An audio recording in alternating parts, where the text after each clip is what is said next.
Chapter number 6 lines and angles. सुनिए sir ध्यान से। इसके अंदर सबसे पहले जो टॉपिक हमारे पास आता है वो है टाइप्स ऑफ एंगल्स। एंगल्स की बेसिक जानकारी। मान लीजिए आपके पास ये दो लाइंस हैं जो कि पैरेलल हैं और इन्हें ये ट्रांसवर्सल इंटरसेक्ट कर रहा है। तो इसके अंदर एक तो आते हैं लीनियर पेयर एंगल्स, साथ साथ वाले जो होते हैं। मैं नंबरिंग लिख रहा हूं इस पर ताकि आप लोगों को दिक्कत ना आए। 1 2 3 4 5 6 7 8। सबसे पहली टाइप आती है हमारे पास linear pair. Sir linear pair angles वो होते हैं जो स्ट्रेट लाइन के ऊपर बनते हैं और इनका सम 180 डिग्री होता है। जैसे कि ये स्ट्रेट लाइन है, ये भी स्ट्रेट लाइन है, ये भी स्ट्रेट लाइन है। तो 1 और 2 लीनियर पेयर हुए, 2 और 3 लीनियर पेयर हुए, 3 और 4 लीनियर पेयर हुए, 5 और 6 लीनियर पेयर हुए, 4 और 1 भी लीनियर पेयर हुए, 6 7 7 8 8 5। तो कुल मिलाकर ये 8 पेयर हमारे पास ऐसे हैं जो कि लीनियर पेयर एंगल्स बना रहे हैं। अगर एक ही पॉइंट पर दो एंगल हैं तो वो लीनियर पेयर होते हैं, लेकिन दो से ज्यादा हैं यदि तो उन्हें angle on the straight lines कह देते हैं हम, क्योंकि पेयर दो का होता है, पेयर दो से ज्यादा का नहीं होता। सपोज एक ही पॉइंट पर 3 एंगल बन रहे हो स्ट्रेट लाइन के ऊपर, जैसे कि सपोज करिए ये भाई, इन तीनों एंगल्स का सम भी 180 डिग्री होगा, लेकिन ये लीनियर पेयर नहीं है। पेयर तो भाई दो का ही होता है, सिर्फ दो से ज्यादा का पेयर नहीं होता। 3 एंगल आ रहे हैं तो इसके लिए आप लिखेंगे angle on the straight line या स्ट्रेट एंगल। ठीक है जी, कोई परेशानी? अब ये तो बात हुई लीनियर पेयर। दूसरे आ जाती है कैटेगरी हमारे पास vertically opposite angles. Vertically opposite angles ये क्या होते हैं? जब दो लाइंस इंटरसेक्ट करती है ना, तो आगे पीछे की तरफ ये जो एंगल बनते हैं, ये वाले एंगल्स वर्टिकली अपोजिट कहलाते हैं और ये आपस में इक्वल होते हैं। जैसे 1 के साथ कौन सा और 2 के साथ कौन सा, 5 के साथ 7, 6 के साथ 8। तो ये वर्टिकली अपोजिट कहलाते हैं। इसके बाद हमारे पास आ जाता है अगला कॉरस्पॉन्डिंग एंगल्स।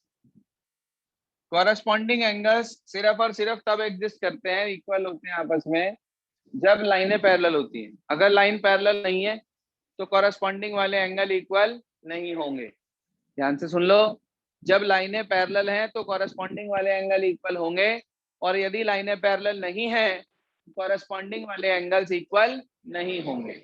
आगे बात समझ में सभी को? जैसे कि मैं आपसे कहूं कि भाई ये L और ये M है, L यदि M के पैरेलल है तो कॉरस्पॉन्डिंग एंगल कौन से होते हैं? एक छोड़कर अगला। एक ही साइड पे चलते हैं ट्रांसवर्सल के, एक छोड़कर अगला। जैसे 1 लिया मैंने तो 1 का कॉरस्पॉन्डिंग 5 होगा, और 5 का कॉरस्पॉन्डिंग 1 होगा, 4 का कॉरस्पॉन्डिंग 8 होगा, 2 का कॉरस्पॉन्डिंग 6 होगा, 3 का कॉरस्पॉन्डिंग 7। बात समझ में आ गई सभी को? ये हुए कॉरस्पॉन्डिंग एंगल्स, लेकिन ये इक्वल सिर्फ तब होंगे जब लाइनें पैरेलल होंगी, एंड वाइस वर्सा। मतलब लाइन पैरेलल तो कॉरस्पॉन्डिंग वाले एंगल इक्वल, और यदि कॉरस्पॉन्डिंग वाले एंगल इक्वल तो लाइन पैरेलल। याद रहेगी बात? इसके बाद आते हैं हमारे पास अगले ऑल्टरनेट इंटीरियर एंगल्स। ऑल्टरनेट मतलब क्रॉस में, इंटीरियर मतलब अंदर की तरफ। वैसे तो अंदर की तरफ ये 4 एंगल है, मगर क्रॉस में 3 के क्रॉस में कौन है? 5, और 4 के क्रॉस में 6। तो 3 और 5 ऑल्टरनेट इंटीरियर हुए, 4 और 6 ऑल्टरनेट इंटीरियर हुए। ये भी सिर्फ तभी इक्वल होंगे आपस में जब एल एम के क्या होगी? तो अगर एल एम के पैरेलल है तो angle 3 equal to angle 5, angle 4 equal to angle 6। ये कहलाते हैं ऑल्टरनेट इंटीरियर एंगल्स। ठीक है जी, बात क्लियर हो गई। इसमें भी वही कंडीशन है, लाइन पैरेलल तो ऑल्टरनेट इंटीरियर वाले एंगल इक्वल, और यदि ऑल्टरनेट इंटीरियर वाले एंगल इक्वल तो लाइन पैरेलल। ठीक है, क्लियर। ऐसे ही आते हैं ऑल्टरनेट एक्सटीरियर अगले। वो कौन से होते हैं ऑल्टरनेट एक्सटीरियर?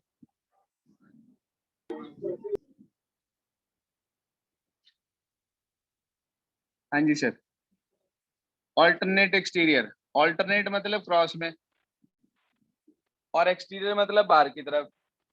तो 1 का ऑल्टरनेट एक्सटीरियर 7, ऐसे ही 2 का 8। ठीक है जी, 1 का 7 और 2 का 8, कोई परेशानी। इसके बाद आते हैं हमारे पास को इंटीरियर एंगल्स, जिसे हम एडजेसेंट एंगल्स भी कहते हैं और angle on the same side of transversal भी कहते हैं। तीनों नाम इसी के हैं। क्या क्या बताया? को interior, adjacent angles, angle on the same side of the transversal. जिनके पास ये सब बातें ना लिखी भी हो, वो नोट करना चाहे तो साथ साथ नोट कर सकते हैं। जिनके पास लिखा हुआ है सब कुछ, वो रिवाइज करना चाहे कर सकते हैं, यहाँ बैठकर घर जाकर दोबारा से करके देखना ही है।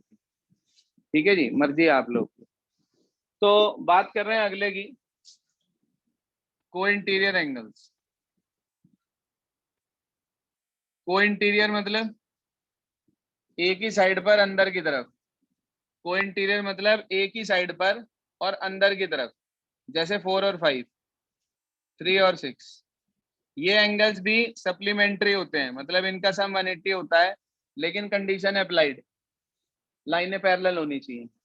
यदि लाइनें पैरेलल नहीं है तो उस केस में इनका सम 180 नहीं होगा।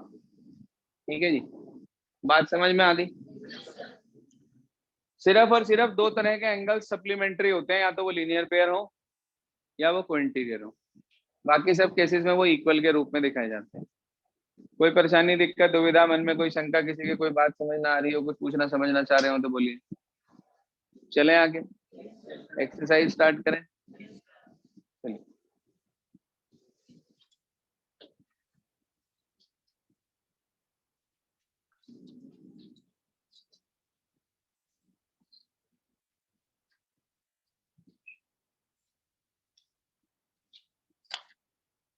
Question number 1।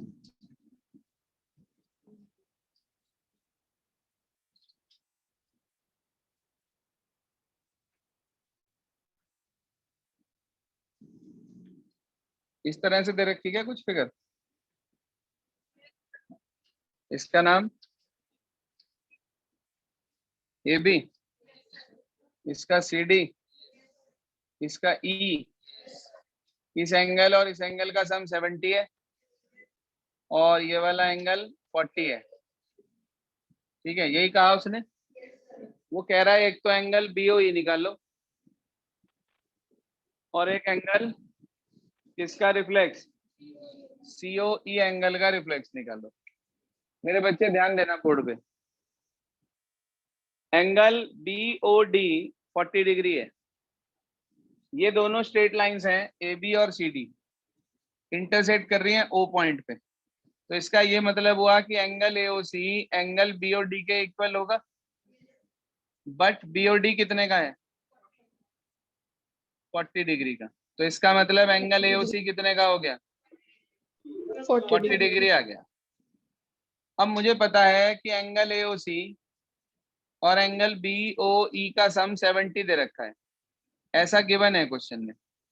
यहाँ रीजन जरूर देना, वर्टिकली अपोजिट एंगल्स। ये एओसी की वैल्यू 40 है, यहाँ रख के उधर माइनस कर देंगे तो बीओई एंगल 30 डिग्री का आ गया क्या? Yes sir. बोलो भाई, बीओई 30 डिग्री का आ गया हमारे पास। अब मेरे से सीओई का रिफ्लेक्स मांग रहा है, जरा बोर्ड पे देखना। एओसी, सीओई और बीओई तीनों का सम, वजह angle on the straight line या स्ट्रेट एंगल, कुछ भी कह सकते हैं। इसकी वैल्यू 40, इसकी पता नहीं, इसकी 30, 180 हो गया। इन दोनों को जोड़ के माइनस कर दिया उधर ले जाके, 110 आ गया। सर उसने मेरे से ना एंगल सीओई नहीं मांगा, उसने कहा रिफ्लेक्स ऑफ सीओई चाहिए। Remember this thing, when we have to find out the reflex of any angle, then simply subtract that particular angle from 360 degree. हम उस एंगल को 360 डिग्री में से सब्ट्रैक्ट कर देते हैं, में से सब्ट्रैक्ट कर देंगे तो हमारे पास उसका रिफ्लेक्स आ जाएगा। आपके पास अगर रिफ्लेक्स है और एंगल निकालना है तो भी 360 डिग्री में से ही माइनस होगा, और यदि आपके पास एंगल है और रिफ्लेक्स निकालना है तो भी 360 डिग्री में से ही माइनस होगा। एंगल को 360 में से माइनस करोगे रिफ्लेक्स आ जाएगा, रिफ्लेक्स को 360 में से माइनस करोगे एंगल आ जाएगा। बात समझ में आ गई सभी को? तो हमें एंगल सीओई निकालना है भाई, सॉरी सीओई का रिफ्लेक्स कितना आएगा भाई?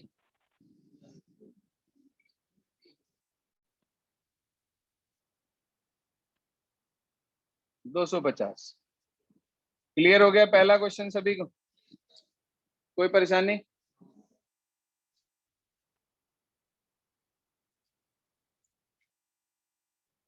देखिए सर क्वेश्चन नंबर 2 ऐसी बनी हुई है कि कुछ फिगर, इसका नाम x o y, ये p, ये m, ये n, यहाँ पे a, यहाँ b, यहाँ c। उसने हमारे से कहा कि हमें c निकालना है। a और b की रेशियो दे रखी है आपको, कितनी? आपको दे रखा है a रेशियो b इक्वल 2:3। आपने लेट कर लिया a is equal to 2x, b is equal to 3x। जरा फिगर में देखकर बताओ, a का b का और एंगल POY का सम। हाँ भाई, a का 180 b डिग्री। का और एंगल POY का सम कितना? वजह 180 degree. Angle on the straight line या स्ट्रेट एंगल। a की जगह 2x, b की जगह 3x, POY की जगह 90, इसे उधर ले जाकर माइनस कर दिया। 5x equal to 90, x equal to 18 आ गया। सर हमें x मिला है, उससे a और b निकाल सकते हैं, लेकिन हमें निकालना है c। फिगर में देखो जरा ध्यान से, b और c का सम कितना है?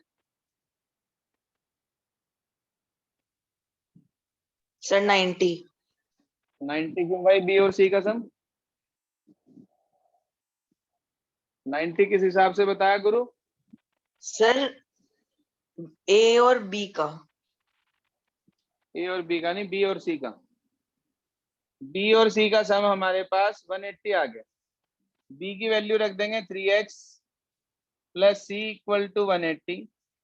c आ गया 18, 3 जा 54। 180 में से 54 माइनस कर देंगे हम, कितना आ गया भाई? 126। जरूरी नहीं है कि आप ऐसे ही निकाल लो c की वैल्यू, x तो ऐसे ही निकलेगा। आप चाहो तो c को ऐसे भी निकाल सकते हो। ध्यान से देखो, c जो है वो a प्लस 90 के इक्वल होगा वर्टिकली से। भाई c एंगल जिन दो लाइनों के बीच में है, उन्हें अगर मैं आगे की तरफ प्रोड्यूस करूं तो उसके ठीक बैक साइड पे 90 प्लस ए बन रहा है, तो c is equal to 90 plus A हो जाएगा। a की वैल्यू है 2x, 18 x की जगह रख दिया, 18 2 जा 36, 90 प्लस 36 आ गया 126। कई सारे तरीके हैं, कई सारे मेथड हैं। आप चाहो तो b का वर्टिकली अपोजिट निकाल लो, जो खाली दिखाई दे रहा है इसमें, दिख रहा है एंगल YON, वो एंगल आ जाएगा और फिर लीनियर पेयर से सी आ जाएगा। There are so many methods, not only one method. रट्टाफिकेशन नहीं होना चाहिए दिमाग में, क्लैरिफाई होना चाहिए बिल्कुल कि हाँ ये फिगर के अंदर ये चीज पूछी है, ये चीज कही गई है और ये हम फाइंड आउट कर सकते हैं ऐसे ऐसे। यहां तक ओके? ये सारे क्वेश्चन एमसीक्यू के रूप में आ सकते हैं, सारे क्वेश्चन एमसीक्यू के रूप में आ सकते हैं। वो आपको ये एंगल देके, फिगर देके कह देगा find this, what is the value of C, और उसमें एमसीक्यू में 4 ऑप्शन डाल दिए। सॉल्व तो ऐसे ही होगा ना, बेसिक आता होगा जब भी तो सॉल्व करोगे, तभी तो एमसीक्यू को सॉल्व कर पाओगे, नहीं तो नहीं कर पाओगे। इसके बाद आगे चलते हैं क्वेश्चन नंबर 3 पर। देखिए क्या कहता है क्वेश्चन नंबर 3।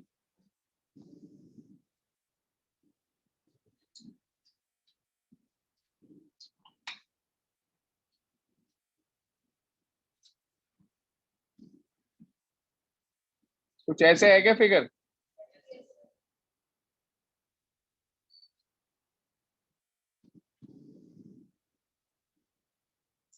ये वाला एंगल इसके इक्वल दिया है और इसको इसके इक्वल दिखाना है। फिगर में देखकर बताओ, angle P Q R plus angle P Q S दोनों का सम 180 डिग्री।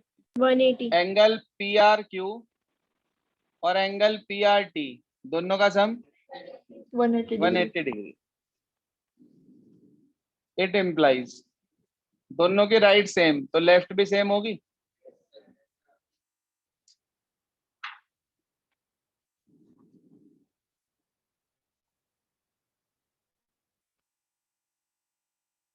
हाँ भाई, जब दोनों की राइट सेम है तो लेफ्ट भी सेम होगी। तो P Q R plus P Q S equal हो जाएगा पी आर क्यू और P R T. P Q R और पी आर क्यू आपस में इक्वल है, कैंसिल हो जाएंगे। लिख देना यहाँ पे since this equal to this, replace कर देना, फिर काटना, डायरेक्ट मत काटना। मैंने डायरेक्ट यहाँ पे रिवीजन करा रहा हूँ इसलिए काट दिया है। तो angle P Q S equal आ गया पी आर टी के। देखो क्या लाना था। हाँ जी, क्या प्रूव करना था हमें? ये लाना था। आसान है क्वेश्चन। yes आगे sir चलते हैं इसके बाद क्वेश्चन नंबर 4 की तरफ। कौन से वाला, क्या समझाऊं भाई? इस एंगल का और इस एंगल का सम कितना होगा, वही लिखा है। इसका और इसका सम कितना होगा, वही लिखा है। दोनों की राइट साइड कैसी है, सेम है। तो अगर राइट सेम है तो लेफ्ट भी सेम होगी।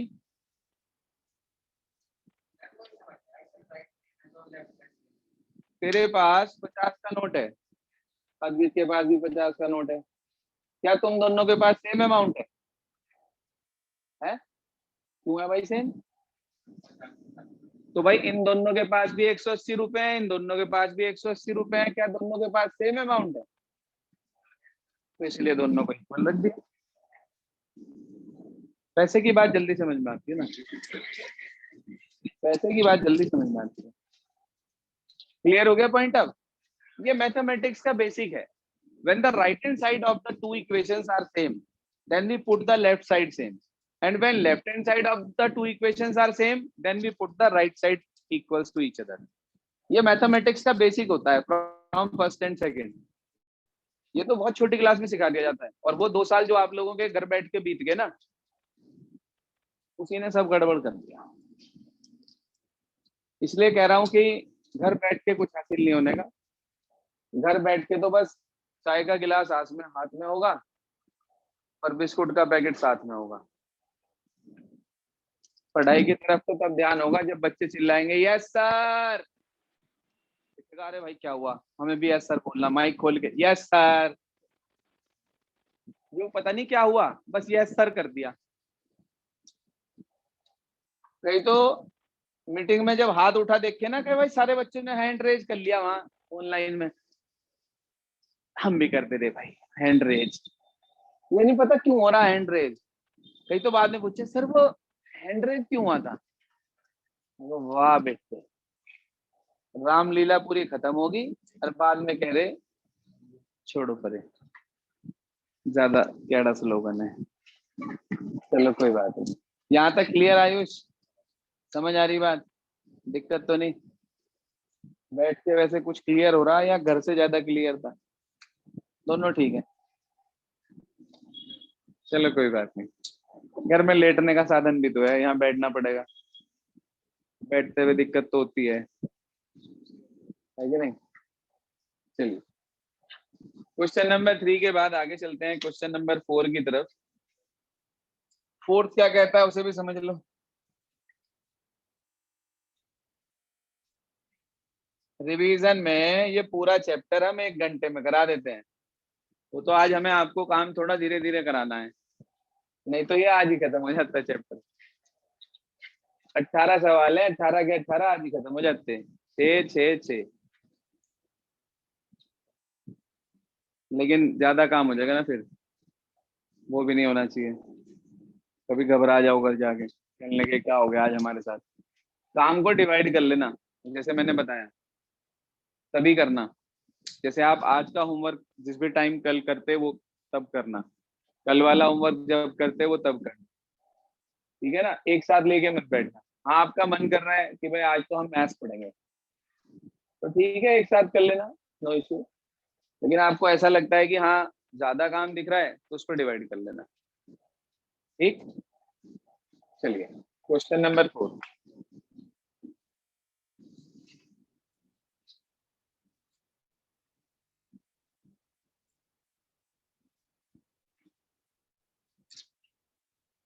ऐसे है क्या कुछ फिगर, इसका क्या नाम है? बी। बी।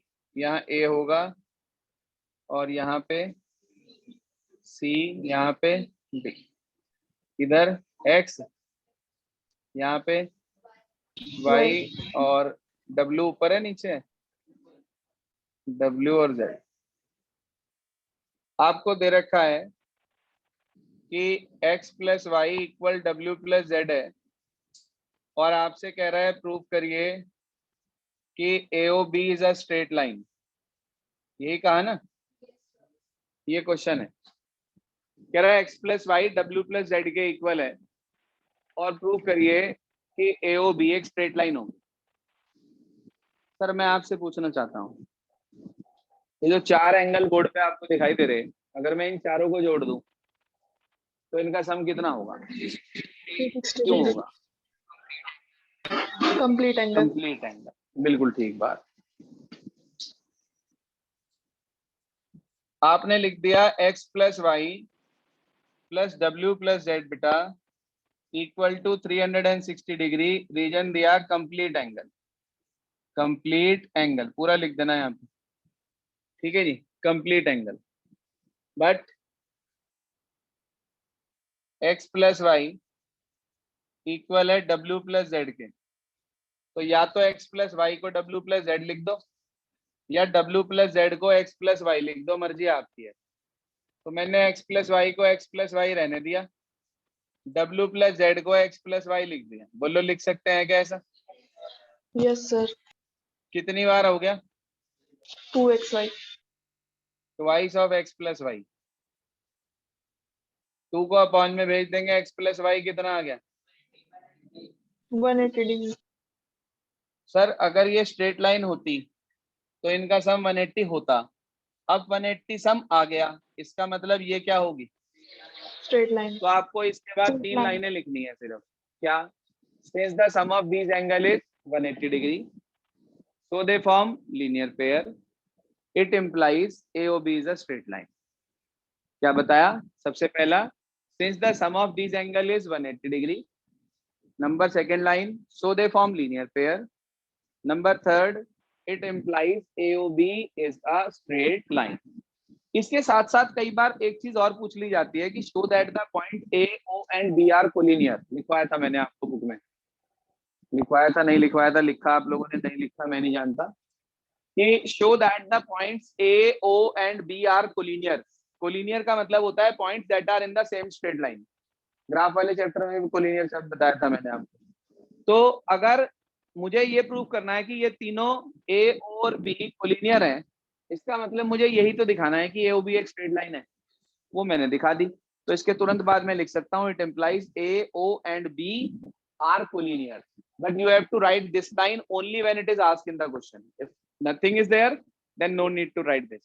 fine, तभी लिखना है जब वो कहे, ना कहे तो अपनी तरफ से दिमाग नहीं चलाना है बिल्कुल भी। Is this clear? कोई टेंशन? समझ आ गई बात? बस 4 ही रहने देते हैं, काम नहीं बढ़ाते। कराने को मैं 2 और करा सकता हूँ आपको, 5वां 6ठा, लेकिन 5वां क्वेश्चन इंपॉर्टेंट है, मैं चाहता हूं कि वो एक फ्रेश मूड से आप लोग करें, तो इसलिए कोशिश आप लोगों की ये रहे कि अपना वर्क आरएस वाला जो दिया है, आरएस वाला जो वर्क दिया है वो प्लस एनसीईआरटी से जो वर्क दिया है वो उसे कंप्लीट कर लेंगे आप सब। यही होमवर्क है आपका।